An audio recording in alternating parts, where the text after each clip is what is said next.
Hello everyone, welcome to my YouTube channel. তোমরা সবাই কেমন আছো? অবশ্যই ভালো। তো ভাই, আমি ভিডিও বানানোর চক্করে চলে এসেছি তোমাদের মাঝে আর একটা নতুন ভ্লগ নিয়ে। তো বাইককে কেমন লাগছে, আমাকে কেমন লাগছে, অবশ্যই আমাকে কমেন্ট করো ভাই। ভীষণ রোদের তাপ, তার মধ্যে চলে এসেছি। আমি তোমাকে একটু কথা শোনাচ্ছি।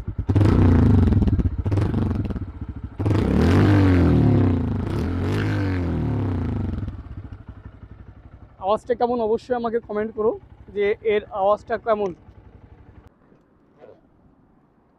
তো ভাই, তোমরা সবাই কেমন আছো আমাকে জানিও।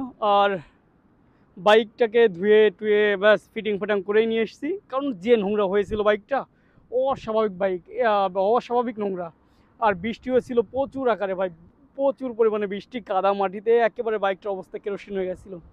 যাই হোক, যদি বাইকটা ভালো লাগে অবশ্যই আমাকে একটা লাইক কমেন্ট শেয়ার অবশ্যই করে দিও, সাবস্ক্রাইব করতে ভুলো না ভাই।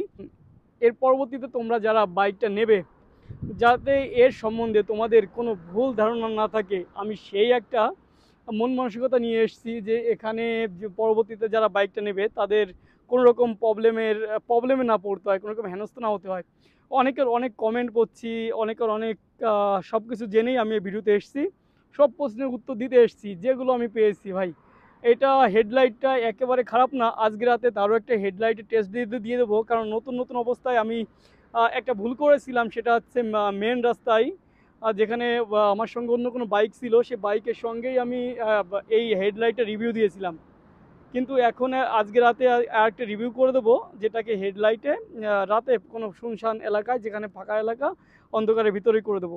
কিন্তু আজকে যে ভিডিওর জন্য কথা বলতে এসেছি যে দাদা গ্ল্যামার নেব না কি এই বাইকটা নেব, ভাই গ্ল্যামার কী পারপোসে নিবা সেটা তোমার ব্যক্তিগত ব্যাপার। গ্ল্যামারের সঙ্গে এর কোনো কম্পেয়ার হবে না।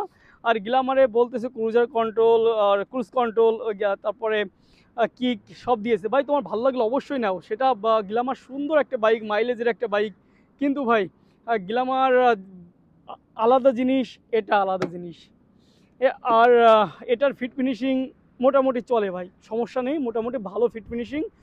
কম্পেয়ার করে দেখো, সব থেকে বেটার বাইক এটাই হবে। আর গ্ল্যামার নতুন বাইক তৈরি করেছে ভাই, 125 সিসি, ভালো বাইক, দুর্দান্ত বাইক। মাইলেজের ক্ষেত্রে তোমরা যদি কোনো বাইরে কাজ করতে চাও, তার জন্য ফ্যামিলি নিয়ে চলতে, তার জন্য কিন্তু এই বাইকটা সম্পূর্ণ তুমি আর তোমার মিসেস দুজনে যেতে পারবা, তুমি বা তুমি ভাই, যে কোনো একজন, তিনজন এখানে বসতে পারবে না। এটা 2 সিটার বাইক এবং দুজনের জন্যই।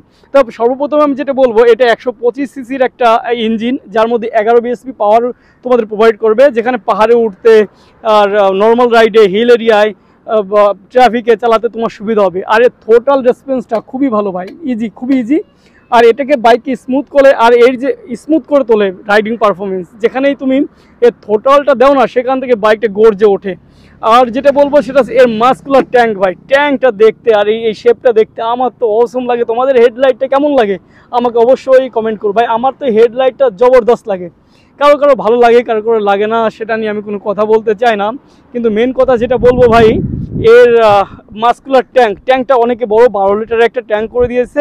আর ট্যাঙ্কে তোমার একবারে ট্যাঙ্ক যদি তুমি ফুল করো, লাগভাগ তুমি 600-700 কিলোমিটার তুমি আরামসে চলে যেতে পারবো। আমি এখনও ফুল করেছি ভাই, আমি 660 কিলোমিটার চলেছি, এখনও পেট্রোল নতুন করে কিছুই ভরার সিদ্ধান্ত আসেনি, এখনও চলবে কিছুটা।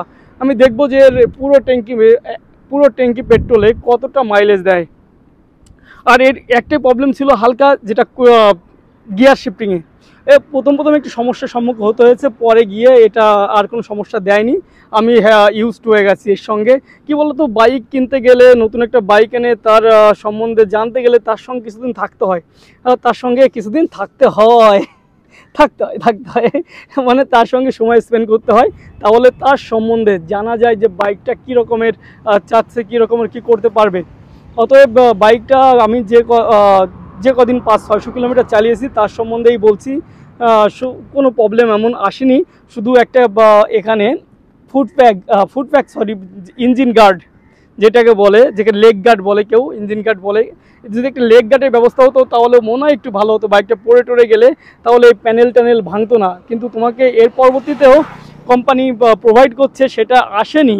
এর সঙ্গে অ্যাসেসরিজ অনেক কিছু লাগানো যায়, যেটা আমি ইউটিউবে দেখেছিলাম। নতুন যখন লঞ্চ করেছিল তার একটা পুরো প্যাটার্ন দিয়েছিল, যেখানে এখানে মিরর লাগবে, এখানে একটা লেগ গার্ড আসবে, ওগুলো আমি পরে লাগিয়ে নেব।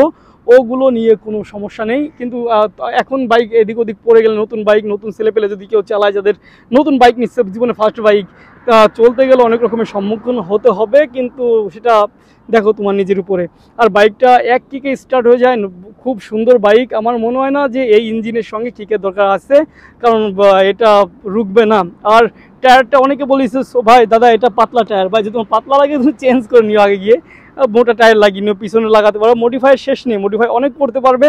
অতএব আমি যেটা বলবো, bike like a super bike, পুরো সুপার বাইকের মতো ফিল দেবে, এবং তুমি 80-90 স্পিডে সুন্দর করে ক্রুজ করতে পারবে।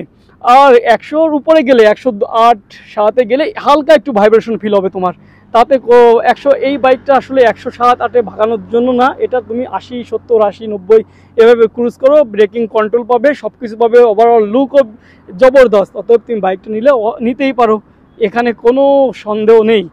আর বাইকটার ওভারঅল লুক কেমন আমাকে অবশ্যই তোমরা জানিও ভাই, খুবই সুন্দর একটা বাইক, আমার তো জবরদস্ত লেগেছে। তোমাদের কেমন লাগে আমাকে কমেন্ট করে জানিও।